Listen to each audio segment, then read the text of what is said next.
What up, everybody? It's JP Finlay. It's Beltway Football, joined here by the big man, Mr. Mitch Tischler. After just a really, really disappointing 25-24 loss for the Commanders. They did enough late that you thought they were going to be able to win this thing, and then he took full ownership of it. Jayden fumbles. He said in the presser he lost his focus when he can't afford to do so. I don't know that he ever really even had the snap, let alone be able to get it to Bill. That fumble was shocking. If you want to pick nits about being in the pistol formation in that situation, like, go for it, but that's just kind of the modern NFL. Jayden fumbled. I said to somebody in the hallway, Jayden has won this team so many games, it's hard to think of one he's lost. And obviously it's a whole collective effort. Jayden Daniels didn't try to tackle DeAndre Swift on the 55-yard touchdown run. That should have had Yakety Sax playing. But for Jayden to fumble in that moment, combined with the pick he had earlier, he had a fumble earlier that he recovered. Just really a shocking turn of events for a team that wins these games late. That loss sucks. Those guys seem pissed. They do have to keep it moving. They're going to Dallas on a short week. Big man, it was raining and miserable all night, and it's raining and miserable now in the undisclosed bowels of Northwest Stadium. Yeah, I mean, it's one of those, what goes around comes around. Last year you had the Hail Mary. This time, they get beat by a last-second field goal. And JP, I put on this tie. This is the tie that I wore for the first Holy Potatoes ever. I thought it was a good luck tie. It's not a good luck tie. I'm out. I'm done with it. You will not see it around my neck again this year. It's a very disappointing You just spent loss. so much time tying that thing. I know, and I wasn't really planning on untying it, but... Are we just taking ties off? Is that what we're doing? I think we're taking ties off. That was a frustrating, disgusting loss. They were the better team for the majority of the game after another slow start. And quite frankly, this wasn't a game that the Bears went out and won. It was a game that the Commanders lost. Dude, I mean, the penalties on the Bears kept Washington in it a lot. It was 13-0 off the jump. Washington's able to pull ahead 17-16. There were some really good throws. There were some good drives in there. Debo never got going. On the shocking list of things, for Jayden to fumble in that situation is shocking, right? But maybe down a peg or two, but their inability to run the ball and their inability to stop Chicago's run, I don't know what the hell that was on either side of the ball.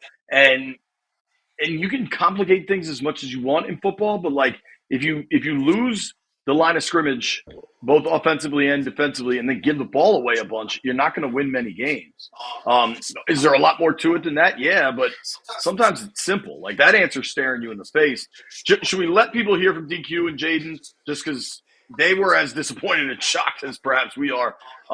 Is it Jayden starting? Because Jayden, you got to be impressed by his ownership and accountability because he jumps right into it. We're going to start with DQ, and then you'll hear Jayden right afterwards. Going in, I thought, could we play, better on third down and have some space? I thought we did that one, but just in the run game wasn't strong enough, in my opinion. And on the long one, obviously missed a tackle on the blitz, so that one stings. But again, I just didn't think we played well enough in any of the phases. Dug ourselves out of a hole, dug ourselves into it first, but we got a lot to clean up. Give them credit too. I thought they came in and made the plays, but you don't usually even have a chance to win at some of those at -3. Kind of in a similar vein with the slow starts. You've had some kind of on the road. How concerning is it to have one at home? And I know we've asked you this before, but what can you do to kind of address that? Yeah, it was on the road, and we did, continue with that when I talked about it previously. Going into it on the field goals, that's not the worst thing, but, to have a turnover and get knocked out that way, I think that, caused us, to give up some points. So quite honestly, I think just, the ball and the turnover margin, that's a big deal for us. We've got to create them to get into the plus. And, so for us to, 2 of them in the first half and 1 there at the end, that's not the recipe we're going to want. Over at the end there, was that what took place? I just lost the ball. Completely my fault. Didn't give Bill a chance, so it was my fault. Feeling now after losing a game that way with the turnovers? Obviously, you guys know you can't do that. You win and lose. Obviously, as a competitor, you hate losing. but we got a short week, so you dwell on this forever, however long, and we on to Dallas. Jayden, on the interception, what happened there? Being aggressive, just go through my keys. But like I said, I didn't play how I hold myself to and how I should play, so I'll be better. In your past, on the few occasions where you have had performances that aren't up to your standard, what's the week like for you going forward in terms of looking at those things and addressing? Just trusting myself, and I wouldn't even say trust myself. It's just trusting the plays and the keys, going through my keys, and being smart with the football. And there's time and a place for everything to be aggressive. And early on, we're driving, got momentum, we got points on the board. Don't make a throw like that, even though I know I can make a throw like that. So you just look back at it and you learn from it. I mean, that's kind of what this game is. If you win or you lose, you always learning from stuff, and you can always be better. I mean, you're not a perfect player because there's no perfect player on this field or in this league. Again, impressive how Jayden takes ownership. Clearly, that's a frustrated guy. I think he controls his emotions pretty well, but knowing Jayden a bit, I can tell you he's incredibly frustrated, mad at himself. As always, Beltway Football is brought to you by our friends at MGM National Harbor. The Bears should go over there tonight because they got lucky as hell late in this game. They might just be on a blackjack heater. Get DeAndre Swift on a roulette wheel right now, man. The guy might go nuts. So much to unpack. I have a ton of notes. We got game balls and stuff and everything. But offensively in this game, the inability to run the ball. Mitch, it's your department, but the O-line kind of got their ass kicked throughout this thing. I thought it was his worst game as a Commander. The left side was just leaky, man. Yeah, Andrew Wiley wasn't good for a lot of the game today, and that too far downfield, the illegal man downfield from him was a really bad look. That defensive line had been terrible at getting after the quarterback, the Bears' defensive line, and yet they were able to get pressure on Jayden pretty regularly and often before Jayden could even get to a second look. And I wonder how much that interception that he threw to Jaquan Brisker trying to hit Deebo Samuel down the middle was in his head a little bit early, because there wasn't a lot of looks downfield. And I think part of that was maybe a little gun shy from the interception. Part of it had to have been that Bears D-line being able to get to him as much as he could. And I wonder if a little bit of that is also the Ja'Cory Krosky-Merritt portion of being back there. He looked so good running the football, but he's not the best pass blocker as a running back. And now we have 2 straight games with Bill with a fumble. And, Jayden was lucky to get that ball back that kind of dribbled on the ground to him.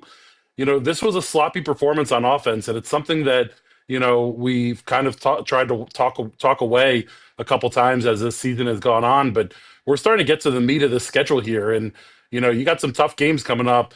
Dallas, obviously just lost to the Panthers, but they've put up a ton of points, and this Commanders defense hasn't stopped a whole lot of people.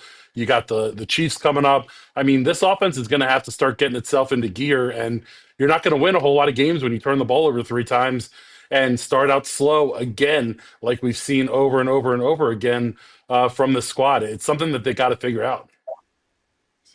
Yeah, the Jayden pick he was late on that. Deebo was open if he threw it earlier. They couldn't get Deebo going in this game. Deebo came out and got his heel taped up. You wonder how banged up he was. I think you're missing 17 a lot. You just don't have a lot of dynamic threats out there. Yeah, Luke and Lane have helped, but they're making big plays at important times, but it's not a lot of them, right? I think they each had a catch, big catches, but a catch. Nothing's in rhythm. It's all clunky.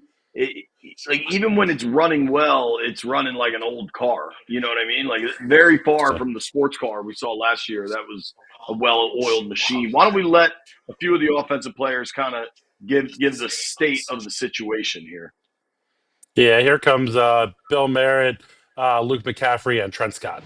Just got to be better in what we do. And we'll come back next week ready to face it. Set 3 fumbles in the last 2 games. Just where's your mindset at? How do you feel confidence-wise? I still got a lot of confidence in myself, and I mean, just gotta be better at my job, and that'll get fixed for sure. I think we'll go back tomorrow and watch it.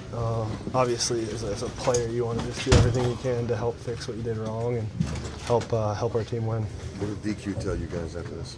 It's a heartbreaker, but it's a quick turnaround. So, we got a short week because we played on Monday, and so got to get ready for a divisional opponent next week.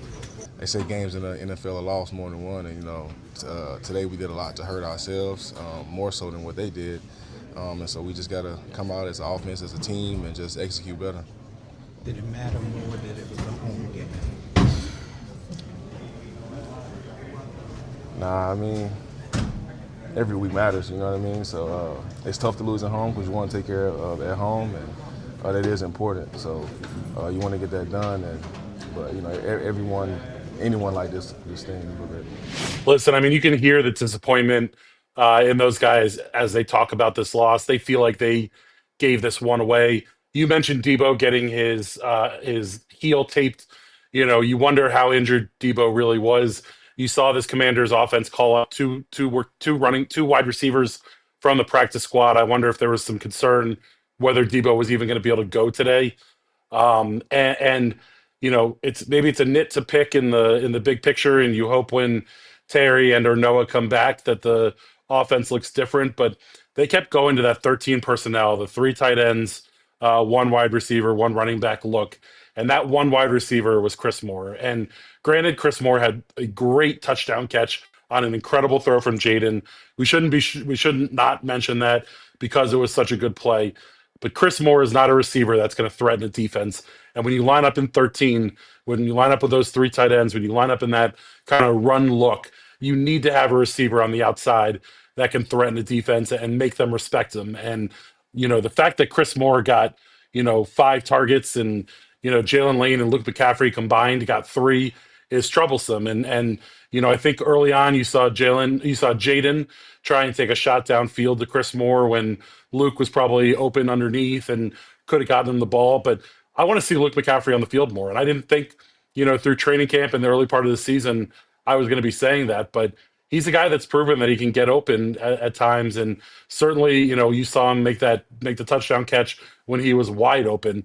But within the scope of the offense, we see him running crossers and you see him running digs and finding his way open. And, Jayden didn't find him today. And, quite frankly, he just wasn't on the field enough. And Chris Moore is a fine player, but to me, he's a replacement level wide receiver. And, whether it's Luke or Jalen, whichever receiver it is whichever young receiver it is that Cliff and this offense thinks can be a little more dynamic, I think when they come out, in those run looks, you've got to have a receiver on the outside that can do a little bit more and force the defense to respect him. Yeah, it's not going to be more. Defensively, things weren't much better. Chicago came into this thing abysmal at running the football. They finished with a $145 on the ground, averaged 5.4 per carry. Swift specifically had 14 for 108. Caleb was pretty good in this game. Wasn't great. Wasn't asked to do a ton. Defensively, it was a really bad effort. They did kind of bend but not break, especially early on. They were Chicago was kind of doing what they wanted between the 20s and then would get bogged down as they got closer to the red zone. Let's let the defensive players kind of say what they will about tonight. Yeah, here's Bobby Wagner and Frankie Luvu. There's always, whether you have a great record or whether you're not where you want to be, there's always something to clean up in your mindset. So, I think it's up to us to clean it up. We have a lot of football ahead of us. We got a lot of great opponents ahead of us, and we got to do that and get the stuff right, and we will. Is it being a short week? Does that help? Does it hurt? Is that kind of what you put it behind it quickly?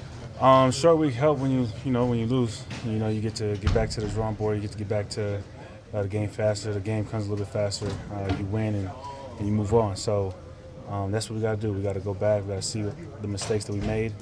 We got to figure out how to be better. We got to figure out his defense to create turnovers, and we'll get it figured out. We fought out there. I feel like we left a lot of plays out there. Didn't play I feel like a complete game. When the offense, turn the ball over, like us on defense, our mindset is to get it back to them. You know what I mean? So, I got to watch the tape and then kind of go from there and play it off. Were there any key plays that you think kind of turned it around at the end? I wasn't recalling anything. Kind of just, when it's our time to go on the field, I was just trying to play my role and, kind of had everybody ready and make sure they did their 111 job. Again, want to thank the good folks at MGM National Harbor as well as our friends over at Oarsman Automotive of Virginia. We ride with them. Hopefully, for timestamp guy, it's 12:45 in the morning. Hopefully, we'll be riding with our Oarsman vehicles out of here pretty damn soon. I have a bunch of notes if we want to run through them. It's great. We have a bunch of guys that are accountable, and that's the veterans like Bobby as well as young guys like Jayden. And these are long seasons. They play 17 games. They've only played 6. There's 11 left, but that was a game you got to win. And I saw a member of the front office in the tunnel walking down the stairs afterwards, and I looked at him, and he just goes, "We bleeping gave it away," and he's correct. There's no other way to describe what happened. Yeah, I mean, they did a good job on Romadunze, who had been a stalwart for this Bears offense. Well, he would have caught a touchdown. I mean, the refs helped too on the illegal formation. Yeah. But that ref he crew ended up with sucks. they throw so many flags. They tried to throw one on Marshawn Lattimore and then decided no, it was DJ Moore, and it was perfectly apropos for this crew that they tried to throw a flag on both sides of the ball at one time. But they held Dunze to 2 for 32. I thought Quan Martin had a really good game until he didn't, and the play that he didn't was the big play to DeAndre Swift around the outside. He and Marshawn Lattimore run into each other, which is a tough to see two guys on the same team run into each other. But what was even worse was, DJ Moore's right along the sideline. All you got to do is get a hand on him, push him out of bounds, and Quan swung and missed. But Quan did have a really nice play. There was a one-on-one deep ball to DJ Moore where Quan was one-on-one with him. It was a little bit of an underthrown ball from Caleb, but still very catchable. And Quan did a good job of breaking it up with Jeremy Reeves coming over. But ultimately, you look at this run game for the Bears, and particularly what DeAndre Swift was able to do to them in the second half of that game.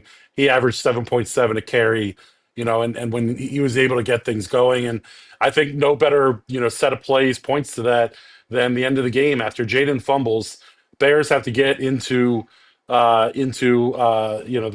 field goal territory, and there's a buck 32 left or so.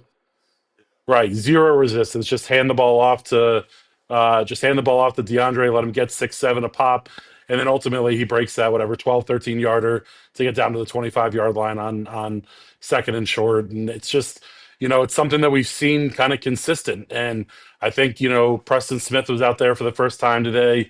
You're seeing Jalen Holmes have to play a bunch of downs. You're seeing guys who, should be getting, 5-10 snaps a game having to get 20 30 snaps a game. And I think you're starting to see some of these injuries really play a part, because as bad as the linebackers seem to be filling holes, the D line didn't do a whole lot to help them flow freely. Too often you saw those guys getting turned easy and letting a Bears O lineman get to the second level. And you look at the Commanders pass rush, and they didn't really get to Caleb as much as I felt like they could have, particularly with some of the Bears changes that they were making along those offensive line. He showed some pretty good escapability at points too. Oh yeah. We'll run through my notes, and we'll do game balls, and we'll do stuff. The anthem to open. My notes are always chronological, right?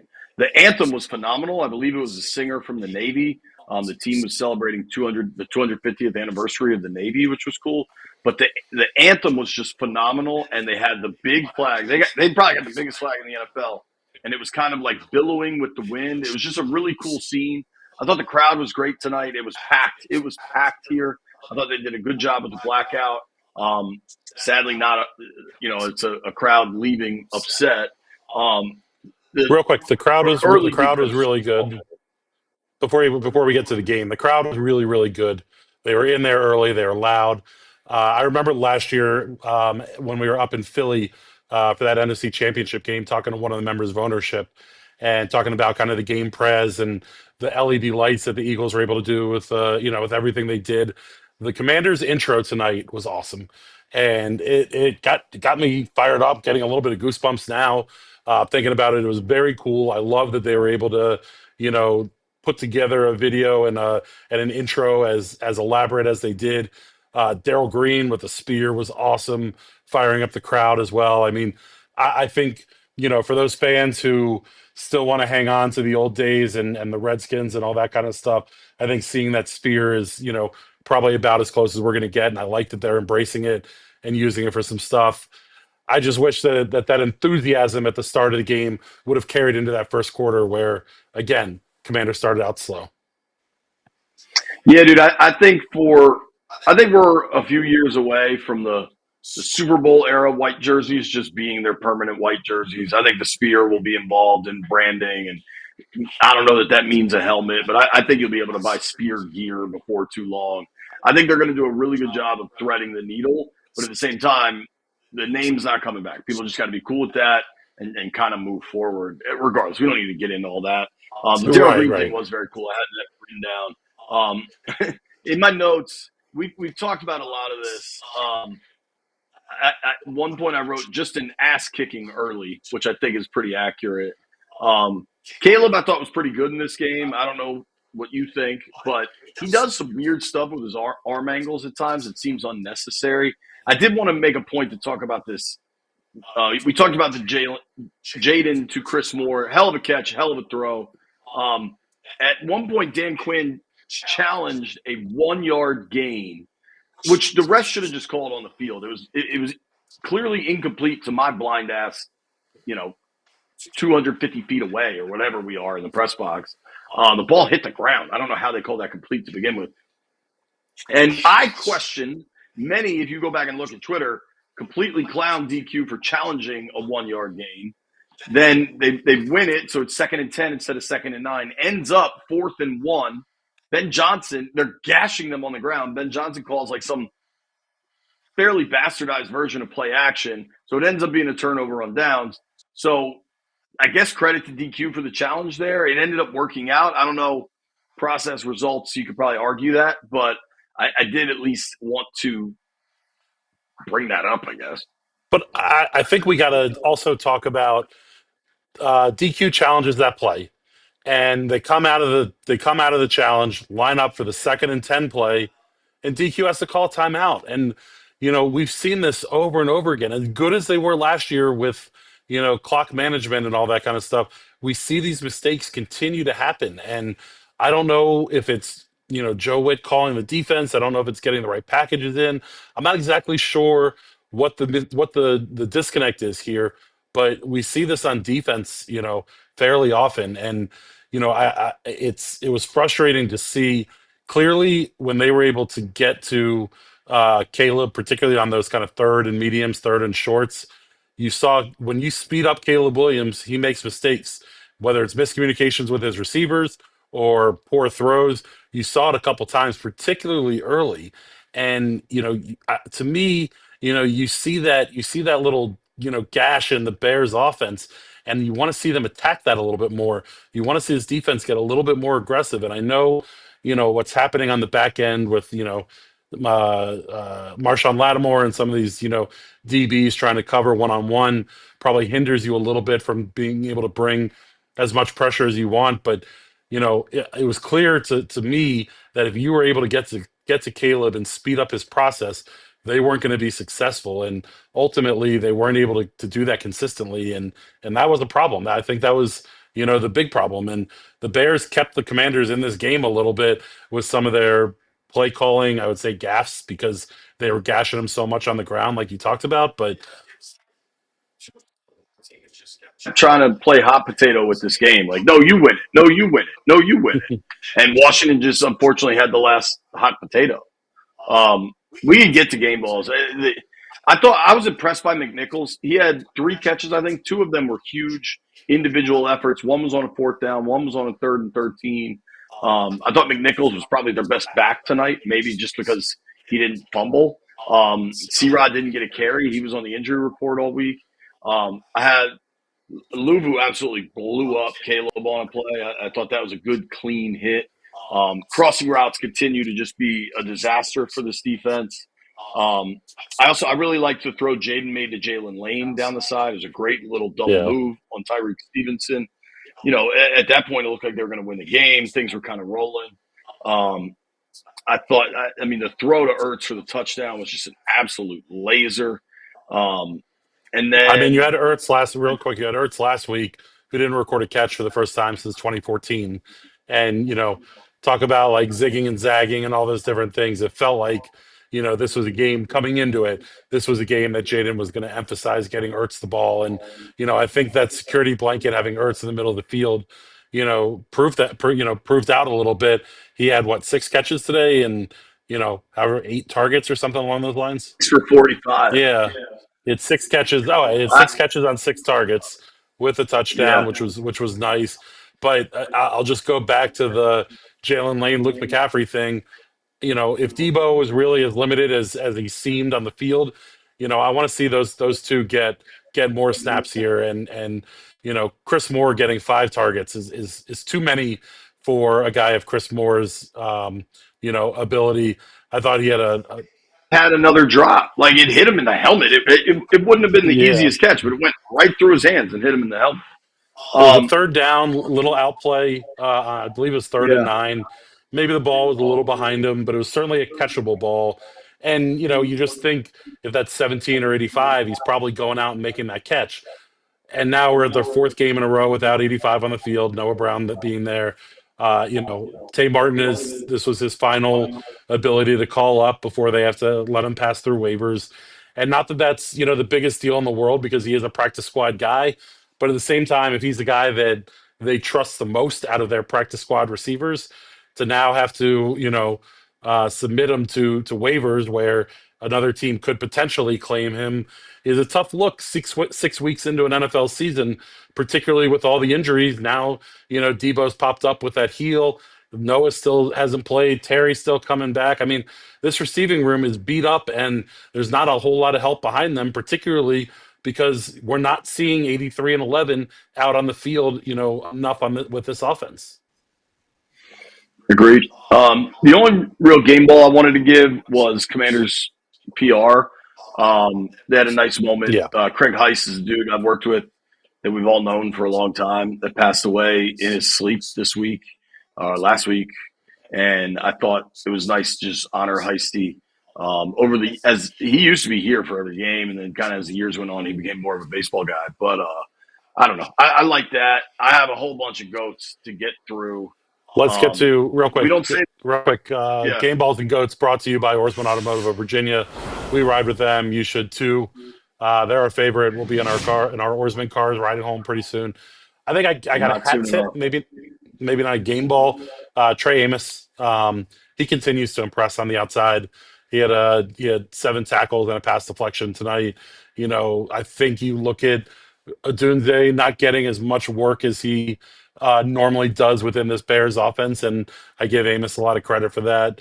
But ultimately, in a game that you piss away 25-24, there's going to be a number of goats. So go ahead, JP, start it off. Jayden. I don't know that he's ever been on the GOAT list, but he is tonight.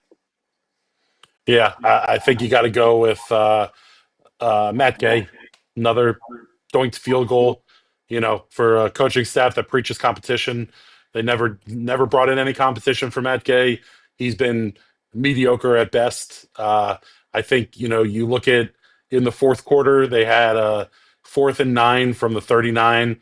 Tressway had his 1 punt of the day, which was a nice punt down to the 9-yard line. But in a 2-point football game, if you are confident in your kicker, now the rain maybe plays into it a little bit, but the 2-point ball game, you're confident in your kicker can extend that thing out to 5. Maybe you go out there and line it up. But with Matt Gay and the struggles that he's had all season, clearly was a situation that you can't throw him out there. So I just think it's going to be a struggle until they decide to do something there. Unless Matt Gay can find a way to get hot, I think this is going to be a continued part of the conversation. Oh, you know what? I had a game ball real quick. Row, I think. I had a But quick, yeah. quick game ball. The kick return, the kickoff return game has been quite good. I think it's either best or second best in the NFL. Whether it's been early in the season when you had Debo, Jalen Lane, and Luke McCaffrey, they're getting you out to the 35, 40-yard line pretty regularly. Izzo has done a really good job with that special teams in the kick return in the kickoff in the kick return game, and it's been good to see. They've gotten some good field position and been able to put that offense in a good spot. Silver linings for the big man. Bill couldn't get going, put the ball on the ground. Bill, go. Yeah.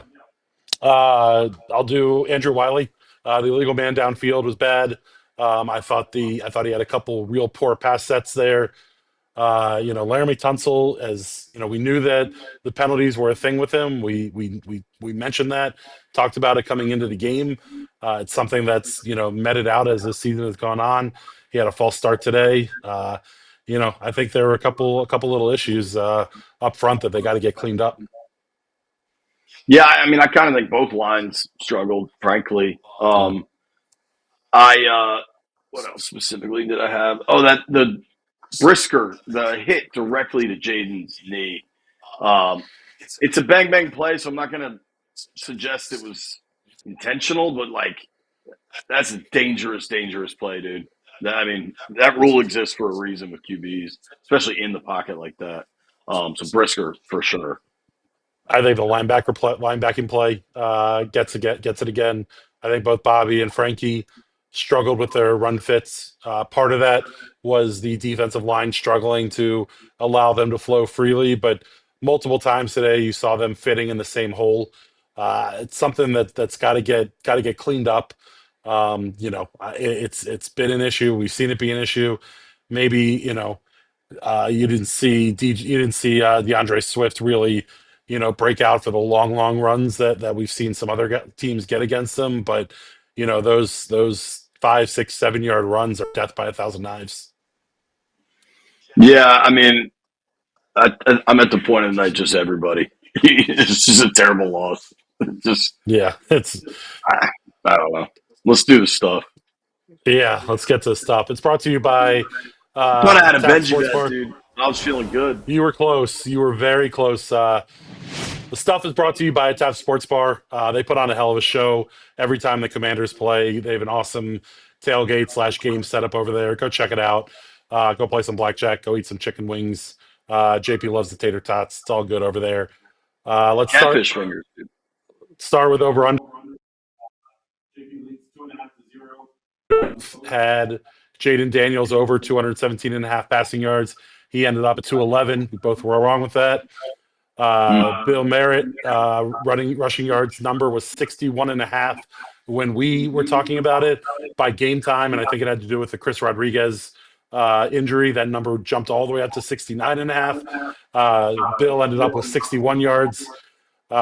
Maybe he could have gotten to 62 if they don't fumble that ball late, and that would have been a huge difference maker. But I went under. JP went over, so I was right. JP was wrong. And then finally, the last one was trick plays.